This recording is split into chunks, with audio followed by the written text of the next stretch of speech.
No plants were harmed in the making of this video. We've all heard the warnings about giving our indoor plants too much water, but what would actually happen if we were to drench our plants every single day for a whole month? Well, that's exactly what I found out in this video, and I must say I was shocked at the results at the end of the month, and I think you will be too. There's actually a very important lesson to be learned from this experiment. And don't worry, if a plant was to deteriorate fast, I was going to pull it from the experiment and nurse it back to health rather than just watch it die.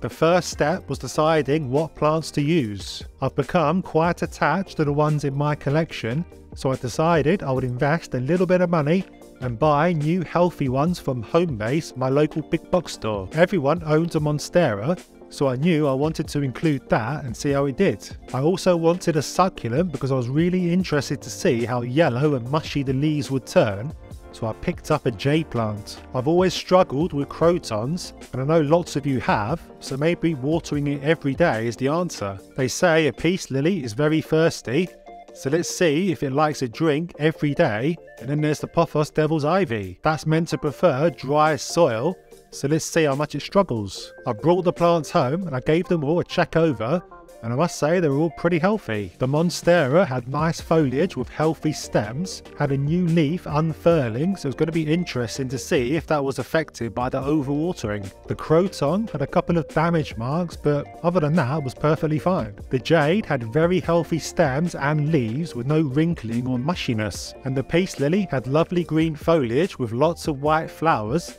so it was clearly very healthy. The Devil's Ivy had some new leaves coming through, so I was clearly very happy, and I couldn't see any problems with it. I then checked the roots of all the plants, as I will do at the end of the month as a comparison, and they're all absolutely fine. White and plump, and exactly what you want to see from new plants just bought from the store.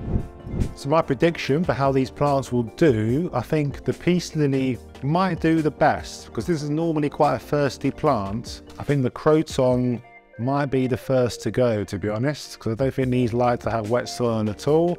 I think the jade plants will survive. I think the leaves will be mushy in some of the stems, so we'll see how that gets on. It's got dry soil at the moment, so needs a drink anyway. And then I think my Pothos Devil's Ivy, I think that will survive as well. I think that'll do okay. And might see some mushy leaves, probably see some yellowing of the leaves and some brown tips and all that kind of stuff, but I think that will survive.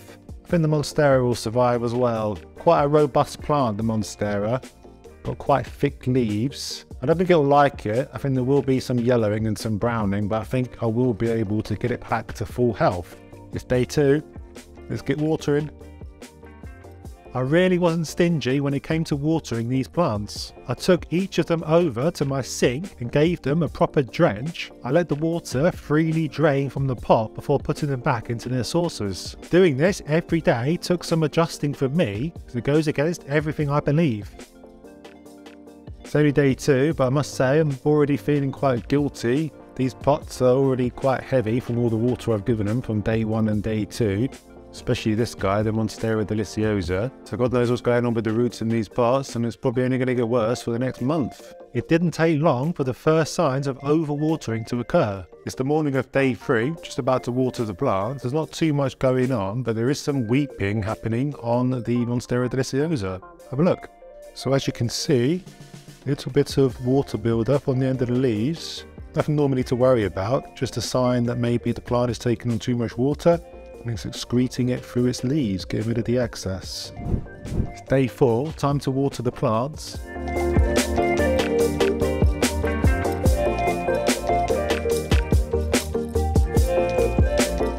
Okay, so that's the end of watering for day 7, so it's the end of the first week. And I must say, these plants are holding up surprisingly well. The Monstera deliciosa, no signs of overwatering despite being watered every day for 7 days. And the new leaf that is unfurled, or more or less unfurled, very healthy. No black marks. I would expect to see maybe a bit of mottling on there, a bit of black edges or something from overwatering damage, but nothing so far. There is a new leaf unfurling in the middle, so we'll keep an eye on that over the next couple of weeks, see if that becomes damaged. The Peace Lily, very healthy again. No issues whatsoever on the leaves that I can see. No yellowing, no black marks, no brown edges. and the flower is still nice and white, so there's no decay there. The soil's very wet. And then we have the jade plant, nice and firm, nice and erect. You can tell it's really been well watered because every leaf is very firm. So you can tell it's probably at maximum capacity for water. But as of yet, no mushiness and no yellowness going on. Puffos Devil's Ivy again is doing surprisingly well, really. Maybe that leaf there might feel a little bit soft, but nothing too drastic. Keep an eye on that one. This feel maybe a little bit loose on the stem, but we'll see. But the new leaf that unfurled, that one there, no issues on it, no browning, no blackening, no yellowing. All the leaves nice and vibrant. New leaf unfurling there, actually, just spotted, is got a little bit of a black tip, so that might be a sign of overwatering. Keep an eye on that. And we've got the Croton.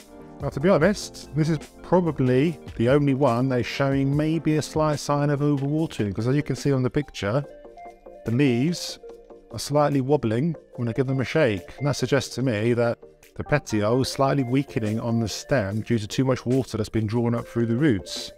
So something to keep an eye on, particularly that one's flopping about all over the place.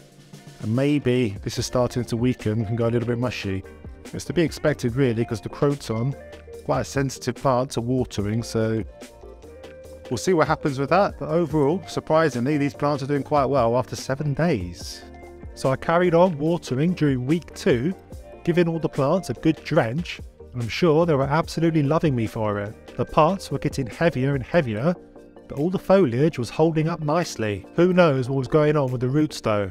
So I've just finished watering on day 10. Just having a look at this tip of this leaf on this Devil's Ivy that I mentioned in my previous update. And the black tip seems to be getting a little bit more widespread on this new leaf that's unfurling. So I think that's probably a sign of water damage, overwatering. I'm not entirely sure. The rest of the plant looks very healthy. That new leaf looks very healthy. As I entered into the 3rd week, I was thinking we would now start to see some overwatering signs as the roots have been drawing up lots of moisture to the foliage. I was waiting to see yellowing leaves on the jade, leaf drop on the Croton, maybe some of the flowers on the peace lily to turn brown. Surely the roots were well on their way to rotting. It's the 1st of May, the last day of watering. Let's get cracking. This final watering on Monday the 1st of May brought this experiment to a close.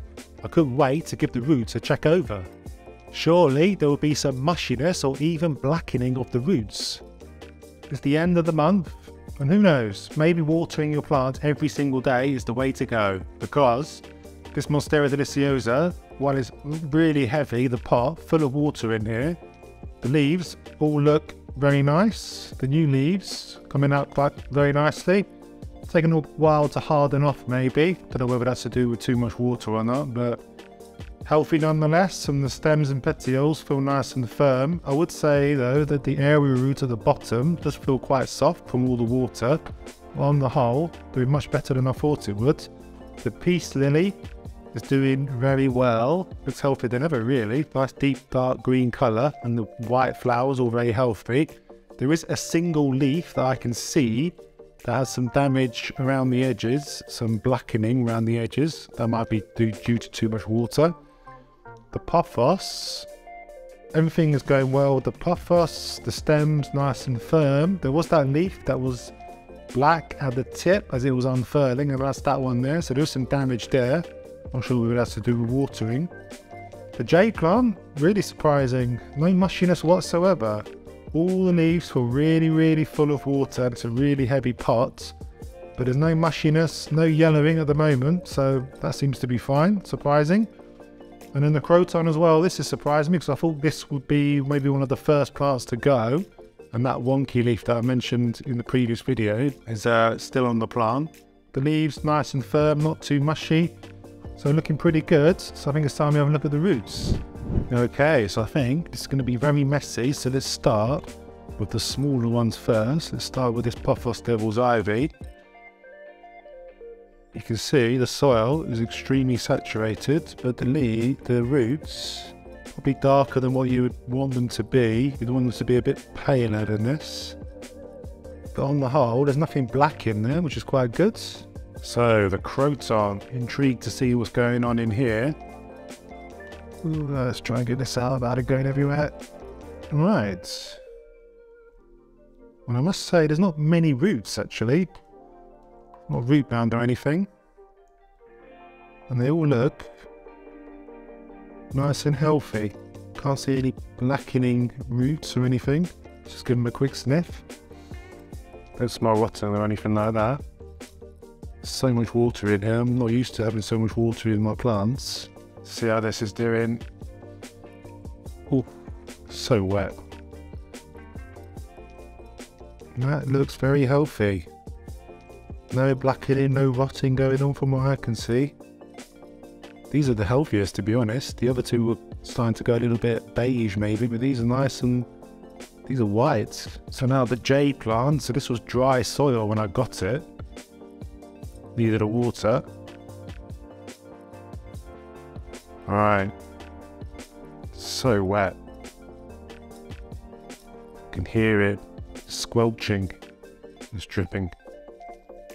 But again, that doesn't look like I've got any root rot issues. Well, there aren't many roots to see, really, to be honest. There's a lot of... they're in there. They're just very fine.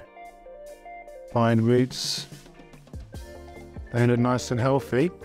Now we'll bring in the big boy, Monstera deliciosa.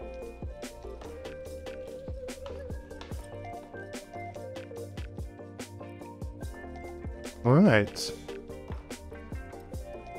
This looks pretty much exactly as you'd expect to see. Maybe some slight browning, but no big issues really. Definitely no black. Look how healthy that root is there.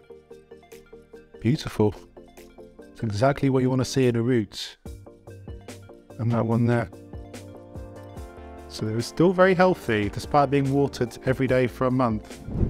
You would assume that watering these plants every day for a month would result in root rot problems and all the carnage that tends to ensue from that. I think the thing that stopped that happening and that saved these plants from death was that they all lived in pots with drainage holes. This meant that these plants were never sat in standing water. The water was able to flow freely from the bottom every time I watered them. Standing water is the real killer for houseplants. When the roots are sat in standing water for a long time, they are starved of oxygen, and it's a lack of oxygen that is the real killer. The moral of the story here is to keep your plants in pots with drainage holes. You reduce the risk of overwatering your plants so much. To understand why oxygen is so important for your roots, check out the video on the screen now. Now I think it's time for me to let these plants dry out properly.